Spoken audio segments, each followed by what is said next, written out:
নিজের বাড়িতে অ্যাকোরিয়াম নাই বা থাকলো, কিন্তু ছোটোবেলা থেকে আমি এই অ্যাকোরিয়ামের মাছ দেখতে এখনও পর্যন্ত খুব ভালোবাসি।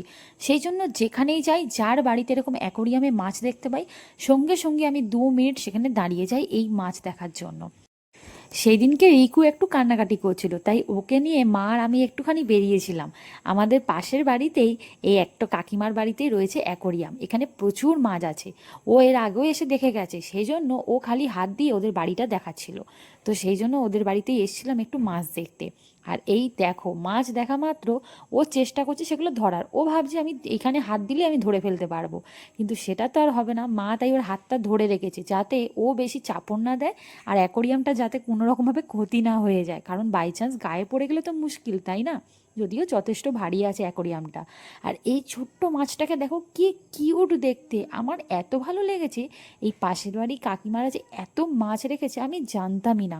সত্যি কথা বলতে প্রথমে গিয়েছিলাম খরগোশ দেখতে, আমাদের পাড়ায় একজন বাড়ি খরগোশ আছে।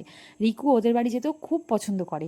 ওদের বাড়ি খরগোশের ক্লিপটা তখন আমি আর তুলিনি, কিন্তু এখানে যখন এসে এত অ্যাকোরিয়ামে মাছ দেখেছি, সত্যি বলছি আমি তো অবাক। তাই একটুখানি ক্যামেরা বন্দিও করেছি। আমার মতো কারা কারা এরকম অ্যাকোরিয়ামে মাছ দেখতে ভালোবাসো অবশ্যই কিন্তু কমেন্ট করবে। যতই বড় হয়ে যায় না কেন, মনের মধ্যে কিন্তু বাচ্চা বাচ্চা ভাবটা আমার এখনও রয়েছে। চলো আজকের মতো টাটা।